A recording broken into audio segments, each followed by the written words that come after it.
রহমানের উপরে। তারা প্রথমে বাংলাদেশে এসে তারেক রহমানকে হত্যা করবে।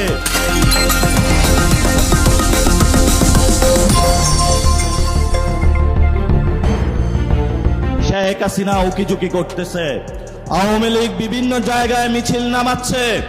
আমরা সরকারকে হুঁশিয়ার করে বলবো, যদি শেখ হাসিনা বাংলাদেশে আসতে পারে, যদি আওয়ামী লীগ বাংলাদেশে আসতে পারে, তাহলে প্রথম গুলি চালাবে তারেক রহমানের উপরে। তারা প্রথমে বাংলাদেশে এসে তারেক রহমানকে হত্যা করবে। তারেক রহমানের ইতিহাস জানা উচিত, সেই সময় জিয়াউর রহমানকে কারা হত্যা করেছিল। যদি উনি ইতিহাস জানে, তাহলে তার বাপের যে পরিণতি হয়েছিল, একই পরিণতি সন্তানের পরিণতি হবে। এই জন্য তারেক রহমানকে আমরা বলবো, don't do compromise with Awami League. যদি আওয়ামী লীগের সাথে আপনি কম্প্রোমাইজ করেন, আমরা কিন্তু একটি ফ্রন্টে যুদ্ধ করতেছি, তাহলে আমাদের ফ্রন্টিয়ার লাইন দুইটি হবে। আমরা কিন্তু একই পাল্লায় বিএনপি এবং আওয়ামী লীগকে রাখতে দ্বিধাবোধ করব না। আমাদের সামনে আজকে একটি ঐতিহাসিক দিন, যেই দিনে আপনারা যারা এখানে কৃষক আছেন, আপনাদের কোনো জমি জমা ছিল না।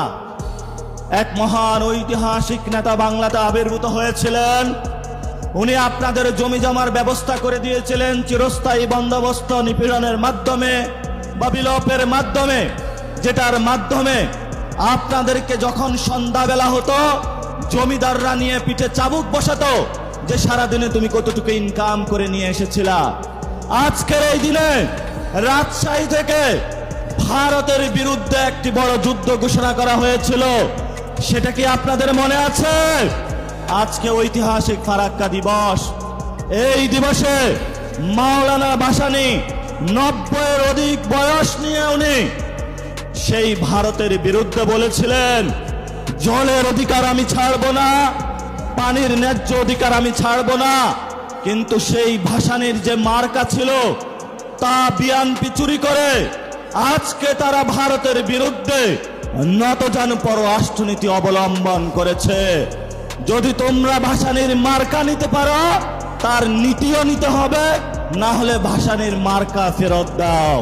এই জন্য আমরা বিএনপিকে বলবো, পররাষ্ট্রনীতির ক্ষেত্রে ভারতীয় যে বাংলাদেশে বাহিনী রয়েছে, সিভিল ফরম্যাটে আওয়ামী লীগ, এই ভারত কেন্দ্রিক বাহিনীর সাথে কোনো কম্প্রোমাইজ করা চলবে না। ভারতের সাথে কোনো নতজানু পররাষ্ট্রনীতি চলবে না। যদি আপনি বলেন সবার আগে বাংলাদেশ, তাহলে সবার